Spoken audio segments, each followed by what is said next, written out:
All right, welcome to another segment of what me and Darnisha is going to talk about. And in this segment, we're going to talk about all these jobs black women are losing. And I want to say this, folks. I always felt bad because y'all know I'm a media person. And I remember when I first started noticing the media pushing this strong, independent narrative to black women, all women, but specifically black women. And I used to try to tell them, look, sisters, you got to be careful. Okay? Those people don't care about you. They don't care about you. It's just like when you would watch a halftime show of an NBA basketball game and they would always be doing a segment on a single mom and making her look like a hero. I used to have to explain to the women in my family, they're not doing that story to make that sister look good. They're doing that story to make the man look good. Look bad. That's why they're doing that story. And so many young women fall for their tricks. These are evil people who's running the world, folks. I would tell my nieces, daughters, and all of them, that job do not love you. They don't care about you. And I'm not just saying this now because women losing jobs, and mostly black women. Folks, you knew it was going to happen. When they had DEI, affirmative action, I've been telling y'all for years that had nothing to do with the black man. Okay, they was giving the jobs to their daughters. The bankers were giving the set-aside business loans to his daughters, who a minority, okay, because all women are minorities. So white women was getting the loans. White women was getting the jobs, along with a few sisters sprinkled in there. White men was getting the jobs, like Arnold Schwarzenegger, Mel Gibson, these people that's coming from South Africa. They was all getting the jobs. Jim Carrey. See, you see a white man, but those are minorities because if they wasn't born in this country, they're minorities. They even tried to make the gay man minority. Person who benefited the most is the least in the media. And the person who benefited the least is seen most in the media when they talking the stories. They always put a black face on the story. But yet, we didn't benefit from nothing, folks. You understand what I'm saying, Darnisha? 1000%. And this is just within a month. From March to April, it dropped. You had 106,000 jobs that were lost. And it went from 10 million all the way down to like 9 million in the sense. But again, also it was a lot of government jobs, right? As far as, education, health, federal workers, but still it hit very close to home to female minorities or female black women. And yet, like you said, everything that you see in the media behind something, they always depict and show a black woman. It could be nothing about what it's going on, but it's always depicted a black woman or a single woman and her two children. But yet, look at the medical commercials. You'll see a family. It will be a black woman with her two children. You'll see a fuchsia pink family with a mom, a dad, and two kids and a dog. There you go with that fuchsia pink. I say fuchsia pink because I don't want to offend anybody at the end of the day. I can Oh, only speak on exactly. And it's the same system that a lot of people spent hyping up, right? People hype this stuff up, man. It's so funny to me. Okay, I remember when you would go out with a sister, they would tell you they were strong and independent. I don't need no man. At first, I remember in the 90s, I used to think, oh, I'm sorry, sister, because I thought if you don't need no man, that means you know what I'm saying, fruity. But she was just saying that because she could pay her own bills and do all that. And I was like, she said, well, I would tell her, I say, if you don't need a man, why am I here? She'd say, well, I want a man.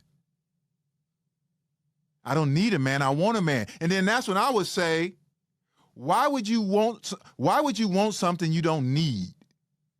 You ever answer that? You need to stop saying you don't need certain things. We all need help. We all depend something. We all need something. Yeah. I mean, You you can't do need to be, anything by yeah. yourself. You cannot. And the fact that you want a man, okay, well, you're not in need of a man. I mean, because again, at the end of the day, if you can do everything that you're claiming to be able to do, then what need do you have from a man? Seriously. And I'm not anti-man because I'm strictly dickly, but I'm just saying, what need do you have at that point? And that's where we have to watch ourselves, sisters, because again, it's okay to be strong, it's okay to be independent, it's okay to go out there and get your paper, but at the end of the day, that man has a kickstand, and you need to let him use his kickstand for the ability of being a man and not taking away that man card from him. Because again, does no man wants to be with a woman who can do everything for herself. What is he there for? Exactly. And it's really all about being interdependent. It's like the brother a lot of you sisters don't like, Kevin Samuels, used to tell you, he was telling y'all most of these black women, y'all was out here cheering it on, y'all doing more education stuff, and he would look at the stats and it said most of y'all working in government jobs. So he knew, as he used to say, winter is coming, because he know if you working for the government, at any time the government can have layoffs. And Yeah. that's what's happening now.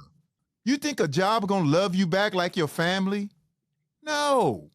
This is why I tell my daughters, you better get you a husband, start you a family. You don't want to be in this world by yourself. And Why?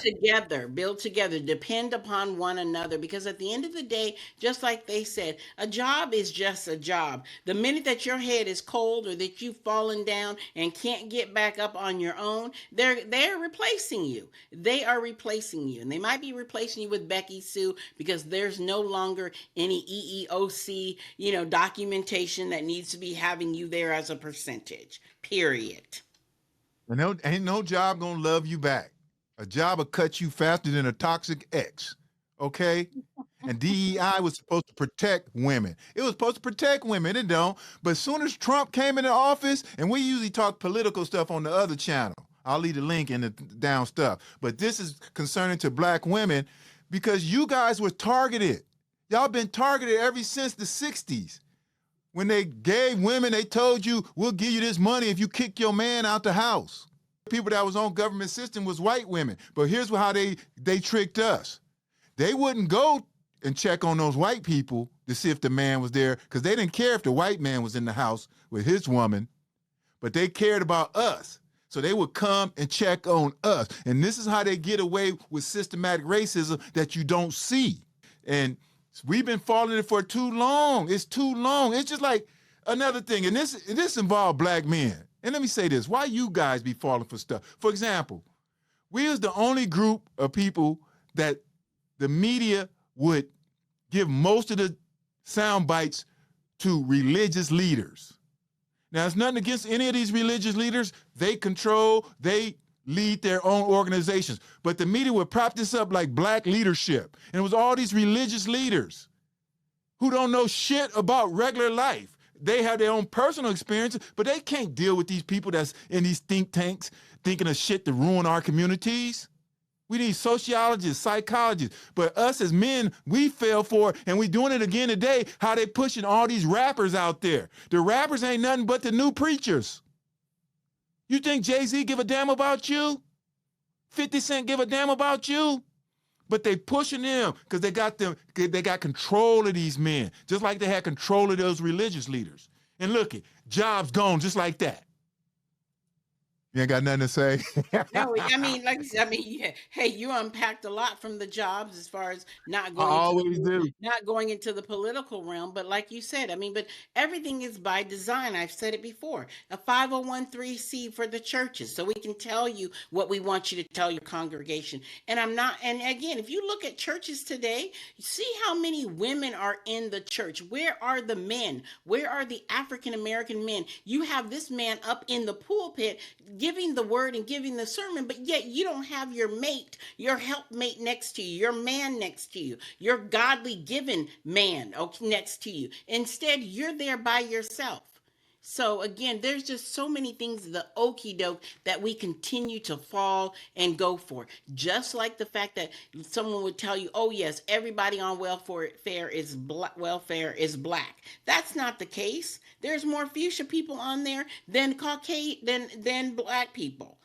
Just like the prisons. Oh, the majority of people in prison are this race or that race. That's not true. We need to stop believing what society is telling us, and we need to start really going in and finding out for ourselves with data, with census, with all of these other things that we can go and fact check, and not just, oh, I heard it on the internet, oh, I heard this. And we need to get up out of these celebrities pants, bedrooms, households, and everything else. We need to start getting into people's minds to find out and to help what it is that needs to be to help us and help one another to grow and be successful.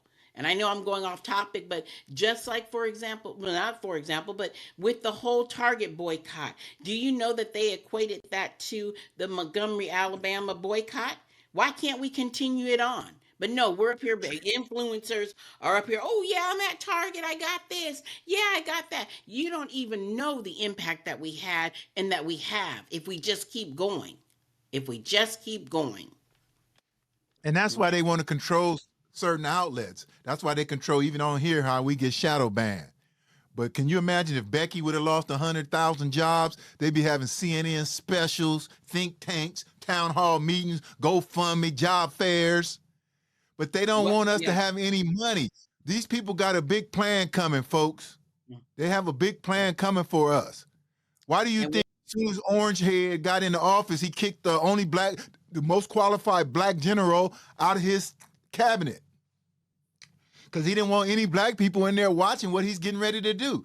I just talked about how they're getting ready to have this Planeteer. Planeteer is going into effect. They already been using it in certain ghetto neighborhoods, but now it's getting ready to be worldwide. And you think it's going to be for all Americans. It's really just going to be for black and brown people, folks. Once Planeteer go into effect, these rich people, especially from the tech companies, you already see what Elon Musk is going through right now. He's stealing people's wives and shit. Okay? And it's just crazy. And they're the ones who cut the jobs. Okay, this man got our tax dollars. He was getting $7,000 credit per car sale.